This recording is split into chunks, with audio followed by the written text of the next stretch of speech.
السلام علیکم ورحمۃ اللہ وبرکاتہ۔ اعوذ باللہ من الشیطان الرجیم، بسم اللہ الرحمن الرحیم۔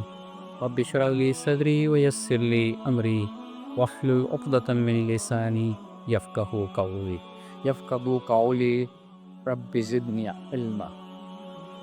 قرآن پاک کا 28واں پارہ قد سمع اللہ 20 رکوع اور 137 آیات کو اپنے اندر سموئے ہوئے ہے۔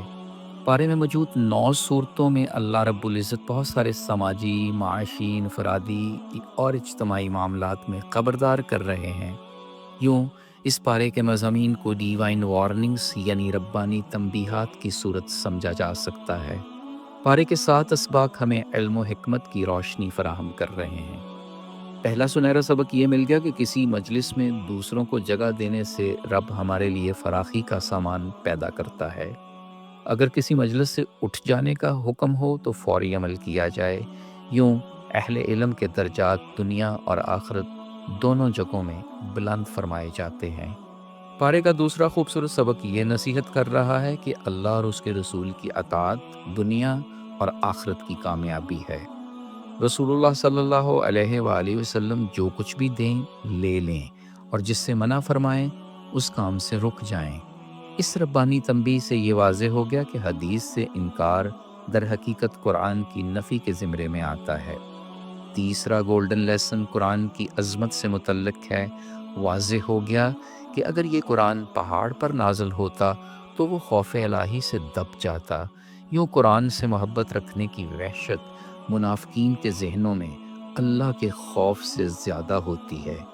پارے کا چوتھا سبق ایک ربانی تنبیہ کی صورت سامنے آتا ہے۔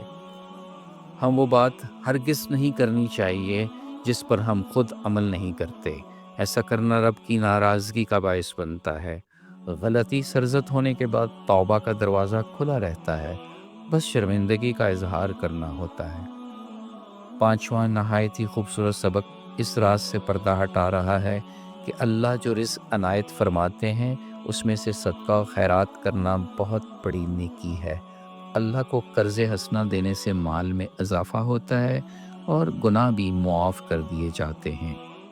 پارے کا چھٹا سبق نہایت توجہ طلب ہے۔ جب اللہ پر بھروسہ کر لیا جائے وہ ہمارے لیے کافی ہو جاتا ہے۔ رب پھر ایسی ایسی جگہوں سے رزق دیتا ہے کہ ہمارے گمان میں بھی نہیں ہوتا۔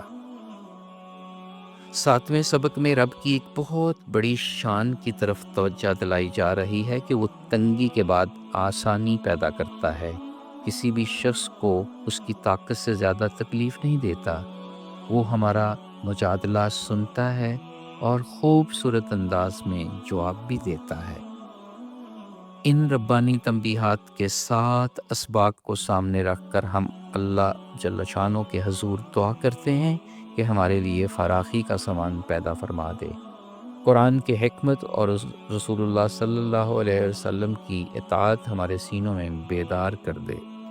اے مولا پاک، ہم ہمیشہ اس بات پر عمل پیرا ہو کر زندگی گزاریں کہ جو کہتے ہیں اس پر خود بھی عمل کریں۔ ہم شرمندہ ہیں، ہماری خطائیں معاف فرما دے۔ یا دونوں جہانوں کے مالک، ہم اپنے رزق میں ہمیشہ صدقہ خیرات کرتے رہیں اور رب کو قرض حسنہ دینے کی توفیق عطا فرما دے۔ اے ہمارے کریم رب، ہمارا سدا اپنے پر ہی بھروسہ رہنے دینا، آپ ہی ہمارے لیے کافی بن جائیں۔ ہمیں ہماری طاقت سے زیادہ تکلیف نہ دینا، تنگیوں سے نکال کر راحتوں کے سفر میں ڈال دینا۔ آمین یا رب العالمین۔ سبحان ربک رب العزت عما یصفون وسلام علی المرسلین والحمد للہ رب العالمین۔ فی امان اللہ۔ اللہ حافظ۔